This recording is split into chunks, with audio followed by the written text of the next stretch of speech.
പല ഭാഗങ്ങളായിട്ട് കർത്താവിനെ സാക്ഷീകരിക്കാനും മഹത്വപ്പെടുത്തുവാനൊക്കെ കർത്താവ് സഹായിച്ചുകൊണ്ടിരിക്കുന്നു. വീണ്ടും കർത്തദാസനെ ഓർത്ത് വീണ്ടും ദൈവത്തെ സ്തുതിക്കുകയാണ്.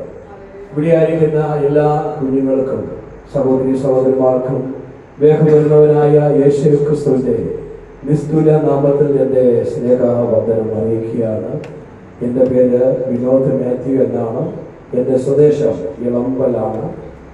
ഞാൻ കർത്താവിൻ്റെ വേലയിൽ 1998 TPMന്റെ പശ്ചാത്തലത്തിൽ ജനിച്ചു വളർത്തപ്പെട്ട നിലയിലായിരുന്നതുകൊണ്ട് അവിടെ കർത്താവിൻ്റെ വേലയോടനുബന്ധിച്ച് ഇറങ്ങുവാൻ കർത്താവ് സഹായിച്ചു. 10 വർഷക്കാലം ദൈവസഭയിലേക്ക് ശുശ്രൂഷക്കാരനായിരിക്കാനും വിവിധ സെൻട്രലിൻ്റെ ലോക്കൽ സഭകളുടെ ശുശ്രൂഷകനായിരിക്കാനും കർത്താവ് എന്നെ സഹായിച്ചു. അതിനുശേഷം 2006 ഈ IPCയോടുള്ള ബന്ധത്തിലേക്ക് എനിക്ക് കർത്താവിൻ്റെ വേല ചെയ്യുവാൻ ഭാഗ്യം ഒരുക്കിയുകൊണ്ട് ഞാൻ വീണ്ടും ഒരു സംഘടനയുടെ സർട്ടിഫിക്കറ്റ് വാങ്ങിക്കേണ്ടതായ രീതി ഇപ്പോഴത്തെ നിയമങ്ങളൊക്കെ ഉണ്ടായിരിക്കുന്നതുകൊണ്ട് കുമ്പനാട് 3 വർഷം DTC പഠിപ്പാൻ എന്നെ ഭാഗ്യം നൽകി. അതിനുശേഷം എൻ്റെ വിവാഹം നടന്നു. എനിക്ക് 2 കുട്ടികൾ. ഞാൻ കലിബർ സെൻ്ററിനോട് ചേർന്ന് ഇപ്പോൾ പ്രവർത്തിപ്പാൻ ദൈവം എനിക്ക് അവസരം ഒരുക്കിക്കൊണ്ടിരിക്കുന്നു. ഞാൻ വൈക്കലും മേലിയിലൊക്കെ ആയിരുന്നു ശുശ്രൂഷയുടെ ഭാഗമായിട്ടിരുന്നത്. എന്നാൽ ഇപ്പോൾ പുതിയൊരു വേലസ്ഥലമായിട്ട് കൈതപ്പറമ്പിൻ്റെ വേലസ്ഥലം നമുക്ക് ആയിരിക്കുന്നത് കൊണ്ട് അവിടെ എൻ്റെ ഒരു നിയോഗപ്രകാരം ഞാൻ കർത്താവിന്റെ ദാസന്മാരോട് അറിയിക്കുകയും അവിടെ പ്രവർത്തിച്ചുകൊണ്ടിരിക്കുന്നു. ദൈവത്തിന് സ്തോത്രം. മാത്രമല്ല കേരളത്തിൻ്റെ വിവിധ ഭാഗങ്ങളിൽ അഡോണ മിനിസ്റ്ററുടെ എവനേസ് ഗോസ് മിനിസ്റ്ററുടെ അനുബന്ധിച്ചും അങ്ങനെ പ്രാർത്ഥന കൂടാരം എന്ന് പറഞ്ഞ ഒരു പ്രാർത്ഥന സെല്ലുണ്ട്. അങ്ങനെയുള്ള ടീം പ്രവർത്തകരുമായിട്ടൊക്കെ കർത്താവിന്റെ വേലയിൽ സന്തോഷകരമായി ഈ ഭാഗ്യ പദവി എനിക്ക് ചെയ്യുവാൻ കഴിയുന്നത് കൊണ്ട് ഞാൻ നിങ്ങളോടൊപ്പം തന്നെ ദൈവത്തെ സ്തുതിക്കാൻ കഴിയുന്നത് വലിയൊരു സന്തോഷം തന്നെയാണ്. സ്തോത്രം. ഇന്ന് രാത്രി സമയം വാത്സല്യ ദൈവമക്കളെ ഓർത്ത് ദൈവത്തെ സ്തുതിക്കുന്നു. ഞാനിവിടെ കടന്നു വന്നപ്പോൾ എത്ര ദോഷമായിരിക്കുന്നു എനിക്കറിയുന്നില്ല എങ്കിൽ ഇവിടെ ഇൻട്രൊഡക്ഷൻ ചെയ്തപ്പോൾ കർത്താദാസൻ പറഞ്ഞു 20ാം ദിവസത്തിലേക്കായിരിക്കുന്നു. നാളെ അതിൻ്റെ സമാപനമായ ദിവസത്തിലേക്ക് ഞാൻ സൺഡേ സർവീസോടനുബന്ധിച്ച് നമ്മുടെ ഈ വാസ പ്രാർത്ഥനയ്ക്ക് തിരുശീല കുറിക്കുമ്പോൾ നാം ദൈവത്തിന് അനുഭവിച്ചതും പ്രാവശ്യതുമായ ദൈവത്തിന്റെ കൃപ നമ്മളിൽ നിന്ന് നഷ്ടമായി പോകാതെ വലിയ കൈപ്പുള്ള വേരുമുളച്ച് അതിനാൽ മലിനപ്പെട്ട യേശാവിനെ പോലെ അഭക്തരായി തീരാതിരിപ്പാൻ നമ്മുടെ ജീവിതത്തിൽ നൽകിയിരിക്കുന്ന അവകാശ പദവി ഓരോ നിമിഷവും ദൈനംദിനമായ ജീവിതത്തിൽ പുതുക്കം പ്രാപിക്കേണ്ടതായ ഒരു ജീവിതത്തിലേക്ക്, അത് ക്രിസ്തീയ ജീവിതത്തിൽ അത് മധുരമായ ജീവിതമായി, അത് തേനിനേക്കാൾ തെൻകട്ടയായിരിക്കുന്ന വിശേഷമേറിയ ഒരു നിത്യാവകാശത്തിന് വേണ്ടി ഞാനും നിങ്ങൾ ഓഹരിക്കാരായി ഇരിക്കണമെന്ന് ദൈവവചന അടിസ്ഥാന പ്രകാരം നമ്മൾ ചിന്തിക്കുകയും പഠിക്കുകയും ചെയ്തതിന് ഫലമായിട്ടാണ് നമ്മൾ ദൈവസന്നിധിയിലേക്ക് ഇന്നുവരെ നമുക്ക് നിലനിൽക്കുവാൻ കഴിഞ്ഞത്. എന്നാൽ അനേക കാര്യങ്ങൾക്ക് ഇന്ന് ഈ സ്വസ്ഥത എന്താണെന്നോ സമാധാനം എന്താണെന്നോ മനസ്സിലാക്കാൻ കഴിയാതെ അനേക ജീവിതങ്ങൾ നിരാശരായി നിർജീവരായി അനേകമായ നേർച്ച കാഴ്ചകൾ കഴിച്ച് പുണ്യസ്ഥലങ്ങൾ സന്ദർശിച്ച് അല്ലെങ്കിൽ മറ്റുള്ളതായ അതേ ടൂറിസ്റ്റ് പ്രവർത്തനങ്ങളൊക്കെ അറേഞ്ച്മെന്റ് ചെയ്ത് അവർക്ക് ഈ ലോകത്തിന്റെ ഇമ്പങ്ങൾ എന്താണെന്ന് മനസ്സിലാക്കുവാനും അതിനുള്ള സന്തോഷമൊക്കെ അനുഭവിച്ച് താൽക്കാലികമായ സുഖ സന്തോഷങ്ങളൊക്കെ അനുഭവിച്ചു പോകുമ്പോൾ അവരുടെ ജീവിതം വീണ്ടും നിലനിൽക്കപ്പെടുന്ന ഒരു സമാധാനം അനുഭവിക്കാൻ കഴിയുന്നില്ല എന്ന് ഇന്ന് രാത്രികാലം ഈ സന്ദർഭത്തിൽ എനിക്ക് പറയാൻ കഴിയും. നാം അനുഭവിച്ചതായ പുതുക്കം പ്രാപിക്കപ്പെട്ട ഒരു പുതിയ മനുഷ്യന് നമ്മളിൽ ഉള്ളിടത്തോളം കാലം ദൈവികമായ കാര്യസ്ഥനായ പരിശുദ്ധാത്മാവിനെ ഈ ഭൂമിയിൽ ഐശ്വര്യക്കുന്നതിന് ഫലമായിട്ട് രക്ഷിക്കപ്പെട്ട സ്നാനമേറ്റ പരിശുദ്ധാത്മാവിന്റെ അഭിഷേകത്താൽ നിറയപ്പെട്ടതായ ദൈവജനത്തിലേക്ക് എന്നും ഈ ആത്മാവ് വസിക്കുന്നത് കൊണ്ട് ദൈവികമായ നിലനിൽക്കപ്പെട്ട സമാധാനം, ദൈവികമായ സ്വസ്ഥത, ദൈവികമായ വലിയ ആ ദൗത്യങ്ങൾ നമ്മളിലൂടെ നിർവഹിക്കാൻ കഴിയുന്നത് കൊണ്ട് നമ്മൾ ആരിലും എല്ലാവരിലും ദൈവികമായ സമാധാനം അനുഭവിച്ചു പോവാൻ ഭാഗ്യമുള്ളവരായിരിക്കുന്നതുകൊണ്ട് നമ്മൾ കർത്താവിനെ ഒന്നുകൊണ്ട് ദൈവത്തെ സ്തുതിച്ചാണ്. Hallelujah, hallelujah. വീണ്ടും ദൈവസന്നിധിയിൽ അതുപോലെ പറഞ്ഞ് ഞാൻ സമയം കടന്നു പോകാൻ വേണ്ടി ആഗ്രഹിക്കുന്നില്ല. എന്നെ ഏൽപ്പിച്ചിരിക്കുന്ന ദൈവജനങ്ങൾ ദൈവസ്ഥിതിയിലേക്ക് നിവർത്തിക്കുവാനുള്ളതായ ആഗ്രഹത്തോടെ തന്നെ ഞാൻ ആയിരിക്കുകയാണ്. ദൈവം നമുക്ക് ഓരോ കാര്യങ്ങൾ പറഞ്ഞ് സംസാരിക്കുവാനായ സമയമല്ല.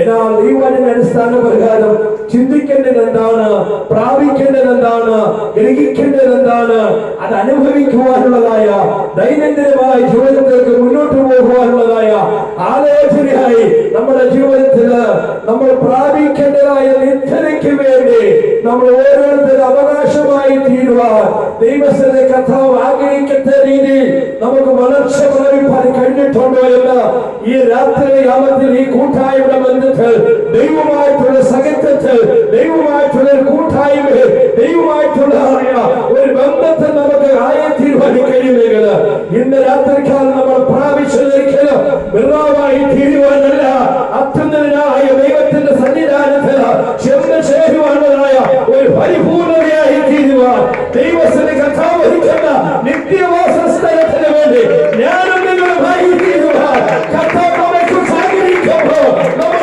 അന്യരല്ല, പരദേശികളല്ല, ഇവിടെ വിട്ട് കടന്നു പോകുവാനുള്ളവരാണ്. അതുകൊണ്ട് ദൈവസന്നിധി ഈ ലോകത്തിന്റെ സുഖസൗന്ദര്യങ്ങൾ താൽക്കാലികമായി ജീവിതമായി നമ്മുടെ ജീവിതത്തെ എണ്ണി തീർക്കുവാനുള്ളതല്ല, മറ്റു മറിച്ച് ഒരു ജീവൻ നമുക്കുണ്ട്. ആ ജീവിതത്തിലേക്ക് നമ്മൾ ദൈവസന്നിധി രൂപാന്തരം പ്രാപിക്കേണ്ടവരാണ്. എത്ര പേര് വിശ്വസിക്കുന്നുണ്ട്?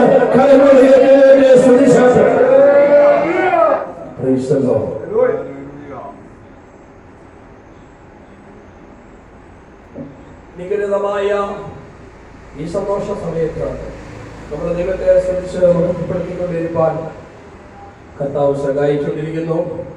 അതിനാധാരമായി നമ്മൾ ദൈവസന്നിധിയിലേക്ക് നമ്മൾ ഇരിക്കുമ്പോൾ നമ്മുടെ ജീവിതം പുതുക്കം പ്രാപിക്കപ്പെട്ട ഒരു പുതിയ മനുഷ്യനിലേക്ക് നമ്മൾ എത്രത്തോളമായി തീരുവാൻ കഴിഞ്ഞിട്ടുണ്ടെന്ന് ഞാനും നിങ്ങളും ദിവസേന ചിന്തിക്കേണ്ടതാണ്. ഓരോ സെക്കൻഡിലും ഓരോ സമയപരിധിക്കും നമ്മൾ ചിന്തിക്കേണ്ടതാണ്. അതിനാധാരമായി നമുക്ക് ദൈവസന്നിധിയിലേക്ക് വചനപ്രകാരം ചിന്തിക്കുമ്പോൾ 2 കൊരിന്ത്യർ 5-ാം അധ്യായത്തിന്റെ 17-ാം വാക്യം വായിക്കുമ്പോൾ ഒരുത്തൻ ക്രിസ്തുവിലായാൽ അവൻ പുതിയ സൃഷ്ടിയാകുന്നു. Praise the Lord. ദൈവസന്നിധാനത്തില് കടന്നു വരുന്ന സമയം സന്ദർഭമല്ല ഒരുവൻ പുതിയ സൃഷ്ടിയായി തീരേണ്ടത്. നമ്മെ വിളിച്ചതായ നാൾ മുതൽ കർത്താവിന്റെ സൽഗുണങ്ങളെ ഘോഷിക്കത്തക്ക രീതിയിൽ രാജീയ പുരോഹിത വർഗമായി വിശുദ്ധ ജനമായി സ്വന്തം ജനമായി നമ്മെ കൈക്കൊണ്ടതിന്റെ ഫലമായി നമ്മൾ ഓരോ ദിവസവും അവന്റെ സന്നിധാനത്തിൽ പുതിയ സൃഷ്ടികളാകേണ്ടതാണ്. ദൈവത്തിന്റെ ഒരു നിമിഷം കൊണ്ട് പുതിയ സൃഷ്ടികളായി തീരാൻ കഴിഞ്ഞതുകൊണ്ട് ഇനി മറ്റൊരു ഭാഗത്തേക്ക് പുതിയ സൃഷ്ടിയാകണ്ട എന്നുള്ള ചിന്താഭാരമല്ല നമ്മുടെ ജീവിതത്തിൽ ഭരിക്കേണ്ടത്. നമ്മൾ ഓരോ ദിവസവും നമ്മളിമേൽ അരിയിരിക്കപ്പെട്ടതായ അഭിഷേകം നൽകപ്പെട്ടിട്ടുണ്ടെങ്കിൽ ആ അഭിഷേകം നമ്മുടെ ജീവിതത്തിലേക്ക് പുതുക്കം പ്രാപിക്കേണ്ടതാണ്. ഒരു പുതിയ മനുഷ്യനായി തീരേണ്ടതാണ്. പുതിയതായിട്ട് എന്തെങ്കിലും പ്രാപിപ്പാനുള്ളത് അത് നമ്മൾ അനുഭവിക്കേണ്ടവരാണ്. അതുകൊണ്ട് നമ്മൾ മാറി അസാധാരണമായ ഒരു ജീവിതത്തിലേക്ക് ഇനി നമ്മൾ ചിന്തിക്കേണ്ടവരല്ല. ക്രിസ്തുവിൽ ഒരുവനായ അവൻ പുതിയ സൃഷ്ടിയാണ്. Praise the Lord. Praise the Lord. Praise the Lord. ദൈവത്തിന് സ്തോത്രം ചെയ്യുന്നു. ആരാണ് പുതുക്കം പ്രാപിക്കപ്പെട്ട മനുഷ്യനെന്ന് കൊലോസ്യലേഖനം 3-ാം അധ്യായത്തിന്റെ 10-ാം വാക്യം വായിക്കുമ്പോൾ അവിടെ ദൈവം നമ്മെ ഓർപ്പിക്കുന്നു. ഒന്ന് വായിക്കാം. കൊലോസ്യലേഖനം 3-ാം അധ്യായത്തിന്റെ 10-ാം വാക്യം. കൊലോസ്യർ 3:10 വാക്യം. നിങ്ങൾ പഴയ മനുഷ്യരോട് അവന്റെ നമ്മുടെ പ്രവർത്തികൾ എന്താണ് ഉരിഞ്ഞു കളഞ്ഞിരിക്കുകയാണ്. വായിച്ചാട്ടെ. തന്നെ സൃഷ്ടിച്ചവന്റെ പ്രതിമ പ്രകാരം പരിജ്ഞാനത്തിനായി. അപ്പൊ എന്തിനാ പുതുക്കം പ്രാപിക്കേണ്ടത്? എന്തിനു വേണ്ടിയാണ്? പരിജ്ഞാനത്തിന് വേണ്ടിയാണ് പുതുക്കം പ്രാപിക്കേണ്ടത്. വായിച്ചോളെ.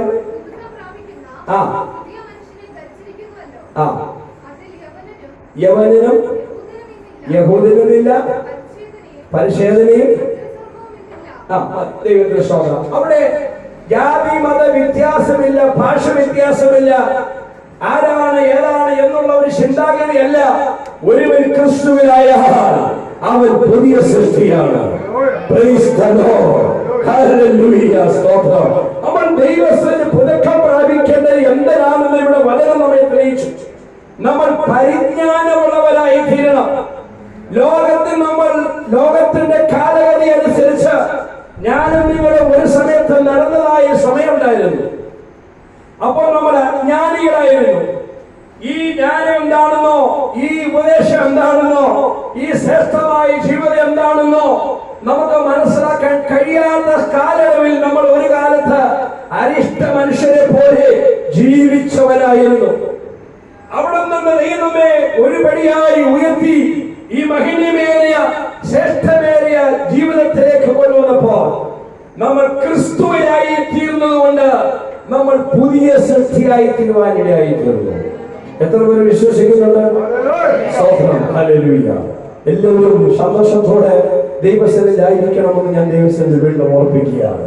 നമുക്ക് ഒരു പരിജ്ഞാനത്തിൻ്റെതായ ഒരു പുതുക്കം പ്രാപിച്ചു വരുമ്പോൾ ലോകം എന്താണെന്നും ലോകക്കാരായിരിക്കുമെന്നോ ലോകത്തിന്റെ ജീവിതം എന്തായിരിക്കുമെന്ന് നമുക്ക് തരം തിരിച്ചറിയുന്നതായ വ്യവസ്ഥകൾ ദൈവമേ പഠിപ്പിക്കും. നമ്മൾ ലോകക്കാരുമായി ഇണങ്ങി ചേരുവാനുള്ളതായ ഒരു ദൗത്യത്തിലേക്കല്ല, ഈ ലോകത്തോടുള്ള ജീവിതം നയിച്ച് ലോകത്തോട് അവസാനിക്കുവാനുള്ള ഒരു ജീവിതമല്ല എന്നെയും നിങ്ങളെയും കുറിച്ച് കർത്താവ് ആഗ്രഹിക്കുന്നത്. ഒരുവൻ ക്രിസ്തുവിലായാൽ അവൻ പുതിയ സൃഷ്ടിയാകുന്നു. പഴയ ഉരിഞ്ഞു മാറി പോകുകയാണ്. പുതിയതായ വസ്ത്രം ധരിക്കപ്പെട്ട പുതിയതായ വെണ്മ പ്രാപിക്കത്തക്ക രീതിയിൽ നിർമ്മലമായ മനസ്സിനെ സൃഷ്ടിച്ച് സ്ഥിരമായ ഒരു ആത്മാവിനാൽ പുതുക്കണമെന്ന് സങ്കീർത്തനത്തിലൂടെ ദാവീദ് ഓർമ്മിപ്പിക്കുന്നത് പോലെ സ്ഥിരമായ ഒരു ജീവിതമുണ്ട്, സ്ഥിരമായ ഒരു ആത്മാവുണ്ട്, സ്ഥിരമായ ഒരു ജീവിതത്തിൽ ഒരു പരിജ്ഞാനമുണ്ട്. ആ പരിജ്ഞാനം നമ്മുടെ ജീവിതത്തിൽ കാത്തു സൂക്ഷിക്കപ്പെടുമ്പോൾ ആത്മാവിന്റെ ഒരുക്കപ്പെട്ട ജീവിതത്തിലേക്ക് നമ്മുടെ ജീവിതം ഒന്നുകൂടെ ദൈവസ്ഥയിലേക്ക് ക്രിയ ചെയ്യുവാനിടയായിത്തീരും. ഞാൻ അതിനെക്കുറിച്ച് താഴോട്ട് വരുമ്പോൾ അതിനെക്കുറിച്ച് നിങ്ങൾക്ക് മനസ്സിലാക്കി തരാൻ കഴിയും. ദൈവത്തിന് സ്തോത്രം. ഇവിടെ ദൈവം നമ്മെ ഓർപ്പിച്ചിരിക്കുന്നത് ഒരുവൻ ക്രിസ്തുവിലായാൽ അവൻ പുതിയ സൃഷ്ടിയാണ്. നമ്പർ 1. നമ്പർ 2, ആരാണ് പുതുക്കം പ്രാപിക്കേണ്ടത് എന്ന് ഇവിടെ നമ്മൾ വായിച്ചു കഴിഞ്ഞു. പരിജ്ഞാനം പ്രാപിക്കേണ്ടവരാണ് പുതുക്കം പ്രാപിക്കേണ്ടവർ. Praise the Lord.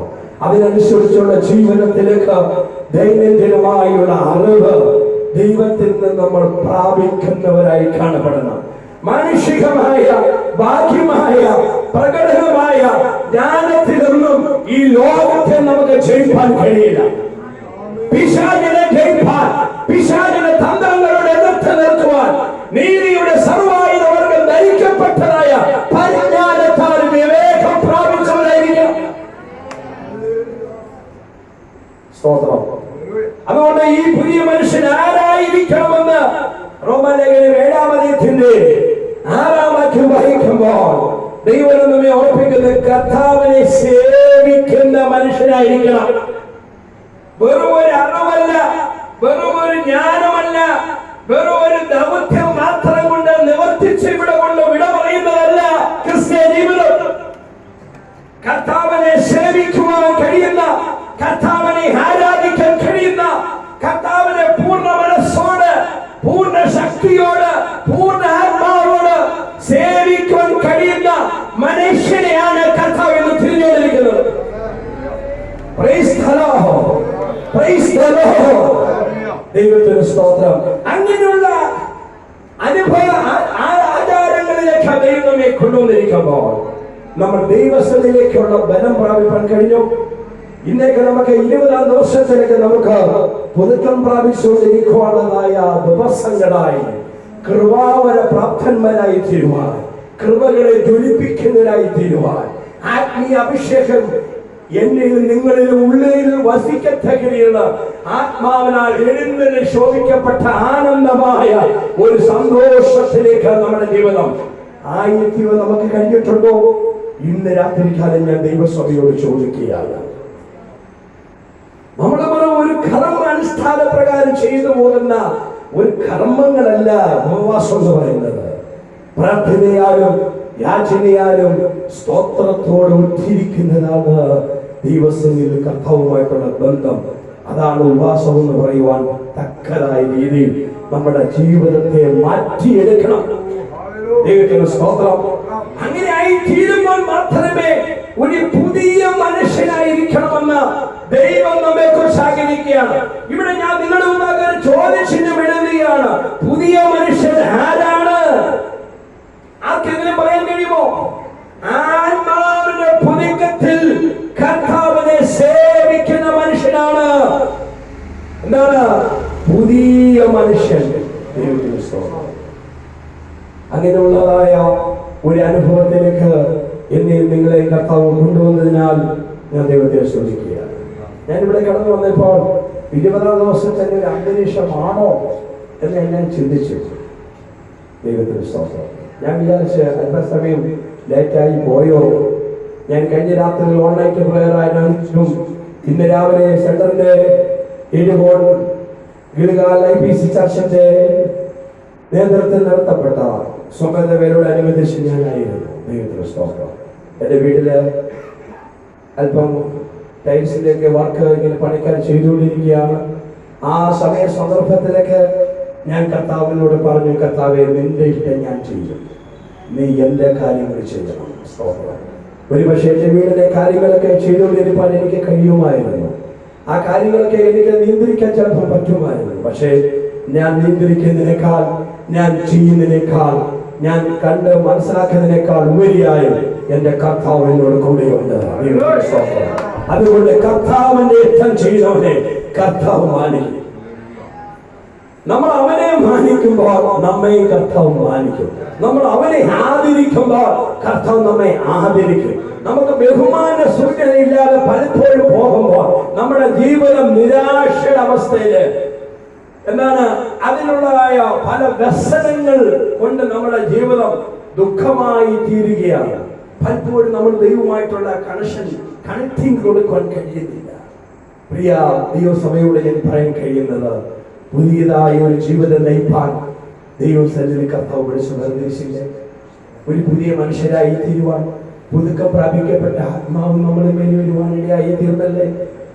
അക്ഷരത്തിന്റെ പഴക്കമല്ല, ആത്മാവിന്റെ പുതുക്കത്തിൽ കർത്തൃസേവ ചെയ്യുവാൻ, കർത്താവിന്റെ ഹിതം ചെയ്യുവാൻ, കർത്താവിന്റെ ഹിതം അനുഷ്ഠിക്കുവാൻ, കർത്താവിന് ഹിതമുള്ള മനുഷ്യനായി തീരുവാൻ, കർത്താവിന്റെ ഹിതമായ ദാസിയായി തീരുവാൻ ദൈവസ്ഥലെ പ്രാർത്ഥനയാലും യാചനയാലും സ്തോത്രത്തോടും ദൈവസ്ഥലെ ഉറ്റിരിക്കത്തക്ക രീതിയിൽ ദൈവവുമായിട്ടുള്ള ബന്ധത്തിലേക്കുള്ള ഒരു ബന്ധം നമ്മുടെ ജീവിതത്തിലേക്ക് ഇടപഴകി പോകുവാൻ കർത്താവ് നമ്മെ സഹായിച്ചില്ലേ? സ്തോത്രം. അതുകൊണ്ട് നമുക്ക് ഇന്ന് ലോകം വേണോ, ലോകക്കാർ വേണോ, ലോകത്തിന്റെ മോഹങ്ങൾ വേണോ? ഇതൊന്നും വേണ്ടാന്ന് ഞാൻ പറഞ്ഞു പഠിപ്പിക്കുകയല്ല. ദൈവത്തിന് സ്തോത്രം. നമ്മൾ അതിനുള്ള പരിജ്ഞാനം പ്രാപിച്ചവരായിരിക്കണം. സ്തോത്രം. പരിജ്ഞാനത്തിന്മേൽ പരിജ്ഞാനം പ്രാപിപ്പാൻ പുതുക്കം പ്രാപിക്കപ്പെട്ട ഒരു അഭിഷേകം നമ്മുടെ മേൽ കർത്താവ് നൽകി തന്നിരിക്കുമ്പോൾ ലോകം എന്താണ് നമുക്ക് തിരിച്ചറിയാൻ കഴിയും. സ്തോത്രം. ലോകത്തിലുള്ള പ്രവൃത്തികൾ എന്തായിരിക്കണമെന്ന് നമുക്ക് തിരിച്ചറിവുള്ള കൃപ നമ്മുടെ മേൽ വരിക. നമ്മൾ പോകേണ്ട സ്ഥാനത്ത് പോകുവാൻ, വരേണ്ട സ്ഥാനത്ത് വരുവാൻ, നിൽക്കേണ്ട സ്ഥാനത്ത് നിൽക്കുവാൻ, അല്ലാത്ത പാതയിൽ നമ്മൾ പോകുവാൻ ഇടവരാതെ ദൈവികമായ സ്ഥാനത്തേക്ക് നിലക്കത്തക്ക രീതിയിൽ ദൈവം നമ്മെ പരിശോധനയിലേക്കും അതിനുള്ള കൃപയാണ് നമ്മൾ അനുഭവിക്കേണ്ടത്. അതുകൊണ്ട് നമ്മൾ എന്തെങ്കിലും കാര്യം സാധിച്ചതിന് വേണ്ടി എന്തെങ്കിലും നമ്മുടെ കാര്യങ്ങൾ മാത്രം നേടിയെടുത്തോൾ കർത്താവിനെ മഹത്വപ്പെടുത്താമെന്നുള്ള ചിന്ത നമ്മുടെ ജീവിതത്തിൽ പാടില്ല. അതുകൊണ്ട് നമ്മൾ ഈ ലോകം വിട്ട് കടന്നു പോകേണ്ടവരാണ്. ഇവിടെ അല്പസമയം മാത്രമേ ഉള്ളൂ. 70 ആയാലും 80 ദൈവത്തിന് സ്തോത്രം. ആ സമയപരിധികൾ ഞാൻ നിങ്ങൾ ജീവിച്ചിരിക്കുന്നുണ്ടോ, അതോ നമ്മുടെ യവനത്തിന്റെ സമയപരിധികൾ നമ്മൾ കടന്നു പോകുമോ എന്ന് നമുക്ക് ഒരിക്കലും പറയാൻ കഴിയില്ല. മുമ്പേ പോകുന്നവർ ഭാഗ്യവാന്മാരാണ്. കർത്താവിൽ മരിക്കുന്ന മൃതന്മാർ ഭാഗ്യവാന്മാരാണ്. ദൈവത്തിന് സ്തോത്രം. അതുകൊണ്ട് കർത്താവിന്റെ വേല ചെയ്യുന്ന ദൈവജനമേ, കർത്താവിൻ്റെതായ കൈകൾ ചെയ്യുന്ന ദൈവ പൈതലേ, ദൈവം നിന്നെ കുറിച്ച് ഒരു ഉദ്ദേശം ആഗ്രഹിക്കുന്നുണ്ട്. അതിനുള്ള ആത്മീയ പക്വത എന്റെ ജീവിതത്തിൽ പ്രാപിപ്പാൻ കഴിഞ്ഞെങ്കിൽ ലോകം നമുക്ക് വേണ്ട, ലോകത്തിന്റെ മോഹങ്ങൾ വേണ്ട, ലോകത്തിന്റെ ഇഷ്ടം ചെയ്യുവാനല്ല. ദൈവം നമ്മെ വിളിച്ചു വന്നിരിച്ചിരിക്കുന്നത് ഒരു പുതിയ മനുഷ്യനായി പരിജ്ഞാനം പ്രാപിക്കത്തക്ക രീതിയിലുള്ളതായ ദൈവകൃപ നമ്മൾ മേൽ അനുഭവിക്കണം. ദൈവത്തിന് സ്തോത്രം. അത് ആഗ്രഹിക്കുന്ന ദൈവമക്കൾ, അത് വിശ്വസിക്കുന്ന ദൈവമക്കൾ അവരുടെ വിശുദ്ധ കരങ്ങൾ ഉയർത്തി ദൈവത്തെ സ്തുതിക്കാം. ദൈവത്തിന് സ്തോത്രം. വീണ്ടും ദൈവത്തിൽ നമ്മെ ഓർമ്മിപ്പിച്ചിരിക്കുന്നത് ഈ കർത്താവിനെ സേവിക്കുന്ന മനുഷ്യരെ പുതിയ നിയമത്തിന്റെ ശുശ്രൂഷകന്മാരാക്കി